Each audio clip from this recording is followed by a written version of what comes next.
ये बेटा last 2 topic है इस चैप्टर के, ऑसिलेशंस के लास्ट 2 टॉपिक है। मतलब टॉपिक क्या है, ये 2 एनसीईआरटी के क्वेश्चन है।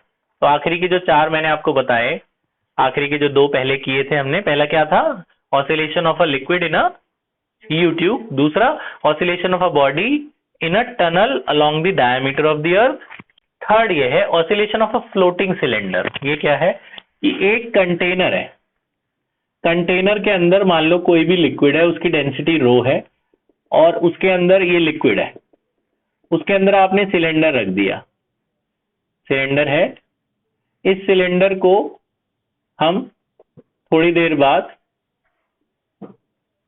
अंदर डिस्प्लेस करेंगे, अंदर की तरफ प्रेस करेंगे, जब हल्का सा ऊपर से फोर्स लगाएंगे, जब फोर्स लगा के छोड़ देंगे सिलेंडर को, ऐसे फोर्स लगा के छोड़ोगे तो ऐसे से ऑसिलेट करेगा ना वो। तो आपको प्रूफ करना है कि जो ऑसिलेशन है ये वो एसएचएम में है, और दूसरा आपको उसका टाइम पीरियड भी निकालना है, time period of oscillation. Question समझ में आ गया? तो ये सिलेंडर है, इसी को मैं 2 बार बना देता हूं, मतलब सेम ही सिलेंडर है। पहले सिलेंडर आपने नॉर्मली छोड़ा हुआ है, तो जब नॉर्मली छोड़ोगे तो अपने वेट की वजह से जितना दूर जा पाएगा अंदर जाएगा। उसके बाद हमने उसको अंदर थोड़ा सा डिस्प्लेस कराया, अंदर थोड़ा सा हमने उसको डिस्प्लेस कराया थ्रू अ डिस्प्लेसमेंट वाई। ये सिलेंडर को हमने यहां से, देखो यहां तक गया ना ये सिलेंडर, कितना डिस्प्लेसमेंट गया वो, वाई डिस्प्लेसमेंट गया, फिर छोड़ेंगे तो ऐसे ऐसे ऑसिलेट करेगा। तो आपको प्रूफ करना है कि जो लिक्विड इसका मोशन है वो एसएचएम में होगा। तो सबसे पहले हम इसका फोर्स निकालेंगे। फोर्स, फोर्स कितना होगा, जितना इसका वेट होगा उतना ही फोर्स होगा, है ना। फोर्स कितना होगा जब मैं ऐसे ही छोड़ूंगा, तो फोर्स कितना होगा, जो बॉडी का वेट होगा, wait of the cylinder, wait of the body या सिलेंडर। तो वेट क्या होता है, mg, मास क्या होता है, डेंसिटी इनटू वॉल्यूम, है ना। मान लो सिलेंडर की हाइट थी h, तो वॉल्यूम क्या होगा, एरिया इनटू हाइट। ये तो आपको पता ही है, सब कुछ सेम ही चल रहा है अभी तक, है ना, है ना। तो फोर्स कितना लगेगा, जितना उसका वेट होगा, है ना। और डिस्प्लेस, उसके बाद हम इसको नीचे की तरफ इसको हम डिस्प्लेस कर रहे हैं। इन्होंने बोला है कि जो क्वेश्चन में लिखा है कि जो लिक्विड है बच्चों, उसकी डेंसिटी रो है, क्वेश्चन में दिया है लिक्विड की डेंसिटी रो 1 है, रो 1, और सिलेंडर की डेंसिटी रो है, ठीक है। 2 अलग अलग डेंसिटी है। लिक्विड की डेंसिटी कितनी है, ध्यान ध्यान, लिक्विड की डेंसिटी कितनी है, रो 1। पता क्या होता है, फोकस की प्रॉब्लम की वजह से बाद में हम पढ़ते हैं हमें एकदम नया नया लगता है, इसलिए एक बार ढंग से देख लिया करो। उसमें उसमें क्या होता है कि टाइम वेस्ट नहीं होता है ना, बाकी सब भी शांति से बैठ के पढ़ रहे हैं, क्योंकि आपके मन के अंदर ऐसे है ना, इसलिए तो ध्यान लगाना सीखो, थोड़ा सा आदत बनेगी, जीवन आगे का ठीक चला जाएगा, नहीं तो ऐसी लाइफ बनी रहेगी। कौन बार बार बोलेगा, टोकेगा तेरे को, है ना। पढ़ना पढ़, कॉलेज में कोई नहीं बोलता, ठीक है। इधर बोर्ड की तरफ ध्यान, सीरियस सीरियस। तो मैं बात कर रहा था कि लिक्विड का डेंसिटी रो 1 है और सिलेंडर का डेंसिटी कितना है, रो। अब इसने बोला कि मान लो इन्होंने ऊपर से फोर्स लगाया और ये वाई डिस्टेंस तक नीचे चला गया सिलेंडर, ठीक है। तो इन्होंने बोला कि अगर हम अप्लाइड फोर्स की बात करें, तो अप्लाइड फोर्स में वेट ऑफ द बॉडी की जगह जितना लिक्विड डिस्प्लेस करेगा वही फोर्स लगाएगा ना। यहां लिक्विड डिस्प्लेस अगर लें, अगर हम, मैंने फोर्स लगाया तो इतना लिक्विड इसने हटाया, फिर वो लिक्विड जाएगा जमीन से टकरा के आके सिलेंडर को वापस मारेगा, तो जो उसमें फोर्स लगेगा वो नेगेटिव डायरेक्शन में लगेगा, है ना। ये मास ऑफ लिक्विड है। मास क्या होता है, डेंसिटी इनटू वॉल्यूम, है ना। और वॉल्यूम क्या होगा, एरिया इनटू हाइट। अब कितनी हाइट तक नीचे गया है वो, वाई हाइट तक गया है, और ठीक है। तो लिक्विड की डेंसिटी को आपने क्या माना है, रो 1। तो ये क्या है, ये mass of the liquid displace है, तो डेंसिटी भी लिक्विड की लोगे, है ना। और वाई भी हमने ये लिया कि कितनी दूर तक ये नीचे सिलेंडर गया। यहां तक बात समझ में आई। अब देखो ये बहुत छोटा सा डेरिवेशन है, तो आपने देखो यहीं पे नहीं प्रूफ कर दिया कि force is directly proportional to y. जो अप्लाइड फोर्स है वो किसके प्रोपोर्शनल है, वाई के। Therefore the oscillation is in SHM. Oscillation किस में है, एसएचएम में। Oscillation is in SHM. अब आपको आगे पता ही है क्या क्या करना है, अब तक सही में करते आए हैं। एसएचएम में होता है तो एफ इजिकल टू क्या होता है, माइनस के वाई, है ना। तो ये एफ उठा के यहाँ डाल देते हैं इक्वेशन 1 में, ये एफ इक्वेशन 1 में डाल देते हैं। तो एफ की वैल्यू अगर हम माइनस के वाई डालें क्या निकलेगा बताओ, माइनस रो वन ए वाई जी, वाई से वाई कट गया, माइनस से माइनस कट गया, के कितना निकला, रो वन ए जी, के निकल गया, के निकल गया ना। अब मास निकाल लेते हैं, मास ऑफ सिलेंडर, मास निकाल लेते हैं। मास क्या होगा, डेंसिटी इनटू वॉल्यूम, वॉल्यूम क्या होगा, एरिया इनटू हाइट। फिर अब हम क्या निकाल रहे हैं, हम तो टाइम पीरियड निकाल रहे हैं ना, तो टाइम पीरियड इन एसएचएम, आपको पता है एसएचएम में टाइम पीरियड क्या होता है, टाइम पीरियड का क्या फॉर्मूला होता है, 2 pi under root m by k, है ना, आपको पता है। इस स्टेप के बाद यहाँ आना है, ठीक है। तो इसमें डाल दो वैल्यूज, तो बस एम और के डाल दो। एम की वैल्यू कितनी है, ये रो ए एच, और के की वैल्यू कितनी है, रो वन ए जी, जी है ना, जी हाँ। तो ए से ए कट गया, क्या बचा time period, 2 pi under root rho h divided by rho one g, ये है टाइम पीरियड का ऑसिलेशन का फॉर्मूला। बात समझ में आई, सिंपल सा है ये, कोई इतना कॉम्प्लिकेटेड नहीं है। लास्ट क्वेश्चन और लास्ट टॉपिक, हाँ स्टार्टिंग से बता देता हूँ, वो लेट आया बच्चा, जरा जल्दी से देख लो बेटा। ऐसा था, ये सिलेंडर था, पानी लिक्विड के अंदर रखा हुआ था, लिक्विड की डेंसिटी रो वन थी और सिलेंडर की डेंसिटी रो थी। यहाँ से सिलेंडर को ऐसे धक्का दिया, सिलेंडर नीचे गया वाई डिस्टेंस तक, फिर छोड़ देंगे तो ऐसे ऐसे ऑसिलेट करेगा ना। तो हमने कितना फोर्स हमारा लगेगा, फोर्स उतना लगेगा जितना हमने लिक्विड को डिस्प्लेस किया, weight of the liquid displace. Weight का फॉर्मूला mg होता है, मास होता है डेंसिटी इंटू वॉल्यूम, तो लिक्विड का डेंसिटी रो वन माना है, और वॉल्यूम क्या होता है, एरिया इंटू हाइट, हाइट कितना हमने डिस्प्लेस किया वाई, तो फोर्स कितना लगा, रो वन ए वाई जी। तो हमने यहाँ से प्रूव कर दिया कि फोर्स वाई के डायरेक्टली प्रोपोर्शनल है, तो यानी कि एसएचएम में हो गया। तो एसएचएम में फोर्स का फॉर्मूला के वाई होता है, ये के वाई यहाँ डालेंगे, वाई से वाई कट जाएगा, माइनस से माइनस के निकल जाएगा। फिर मास होता है डेंसिटी इंटू वॉल्यूम सिलेंडर के लिए, वॉल्यूम होता है एरिया इंटू हाइट, हाइट इसकी एच मानी थी। तो ये मास और के उठा के टाइम पीरियड वाले फॉर्मूले में एम की वैल्यू डाल देनी है और ये के की वैल्यू डाल देनी है, ए कट जाएगा, ये टाइम पीरियड आ जाएगा। ठीक है, अगला सुनो, बाद में करना। ये देखो अगला क्वेश्चन है बेटा, ये लास्ट क्वेश्चन है, ध्यान से सुनना जरा। एनसीईआरटी का क्वेश्चन है कि एक ना ये ऐसा एक कोई भी चैम्बर है, ये ध्यान से सुनेंगे, इसका ना एक सिलेंड्रिकल नेक है, इसमें एयर है, ठीक है। ऊपर से एक ऐसी बॉल इसके अंदर फिट की गई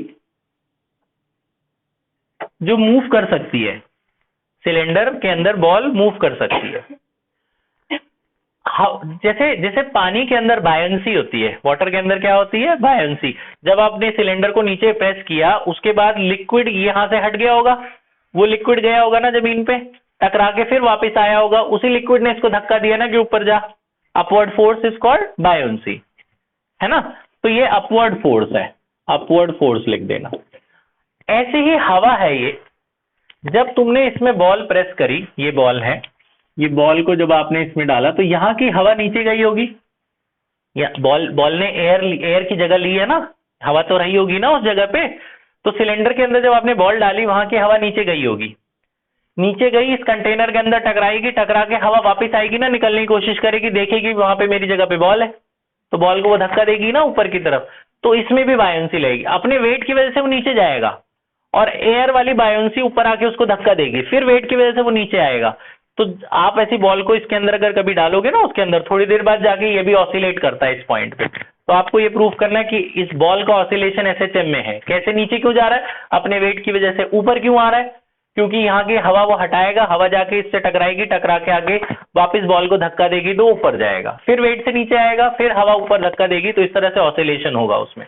तो आपको प्रूफ करना है कि ये एसएचएम में है, जो उसका लिक्विड बॉल का मोशन है वो किस में है, एसएचएम में।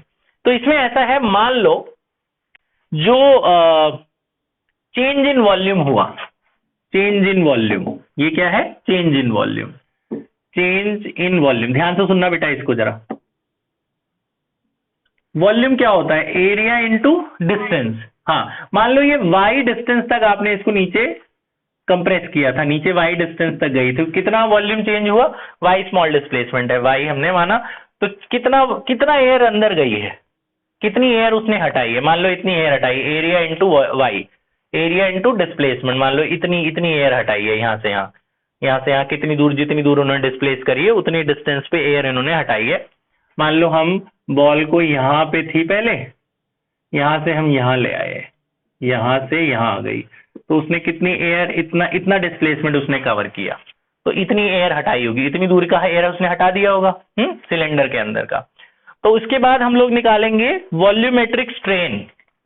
वॉल्यूमेट्रिक स्ट्रेन, आपको स्ट्रेन याद है? स्ट्रेन क्या होता है? Change in volume upon original volume, है ना? Change in volume upon original volume. Change in volume कितना निकाला है? ए वाई, है ना? अपॉन में ओरिजिनल वॉल्यूम जो सिलेंडर का था, ओरिजिनल वॉल्यूम जो सिलेंडर का था वो हम मान लेते हैं वी था, तो वॉल्यूमेट्रिक स्ट्रेन इतना आ गया, वॉल्यूमेट्रिक स्ट्रेन पे छोड़ देंगे। उसके बाद मान लेते हैं हमने प्रेशर लगाया है पी, तो बल्क मॉडुलस निकालते हैं उसके बाद। ये बल्क मॉडुलस, बल्क मॉडुलस याद है किसी को? Solid chapter. बल्क मॉडुलस क्या होता था? बल्क मॉडुलस होता था ना stress upon volumetric strain, normal stress upon volumetric strain, volumetric strain, है ना? ये जो फोर्स अपॉन एरिया उसे क्या बोलते थे हम लोग? प्रेशर। और ये क्या निकला है? Delta v upon v, v ऊपर चला आया, है ना? यही होता था, क्योंकि वॉल्यूम कम हो रहा है इसलिए माइनस लगाते थे हम लोग बल्क मॉडुलस में, याद है? तो अब ये जो हमने यहाँ पे निकाली हुई है वैल्यू, इसको यहाँ डाल देते हैं। यहाँ से प्रेशर अगर निकालना हो तो कितना निकलेगा बताओ? प्रेशर क्या निकलेगा? B into delta v by v. ये जो डेल्टा और minus delta v by v तो निकाला हुआ है हमने ये, तो ये डेल्टा वी को हटाकर डाल दो, क्या डालेंगे? ए वाई अपॉन में वी, ये प्रेशर आ गया, है ना? अब हम निकालते हैं जी फोर्स। फोर्स क्या होता है? Pressure into area. फोर्स क्या होता है? Pressure into area. ये प्रेशर की वैल्यू वहां पुट कर देते हैं, ध्यान से देखना। प्रेशर की वैल्यू कितनी आई है? ये आई है कितनी? Minus B A y divided by v, और साथ में और क्या है? ए। ये फोर्स आ गया। आप देखो ए इंटू ए स्क्वायर कर दो, तो ये हो गया बी ए स्क्वायर वाई अपॉन वी। अब जरा आप देख रहे हो फोर्स किसके डायरेक्टली प्रोपोर्शनल आया?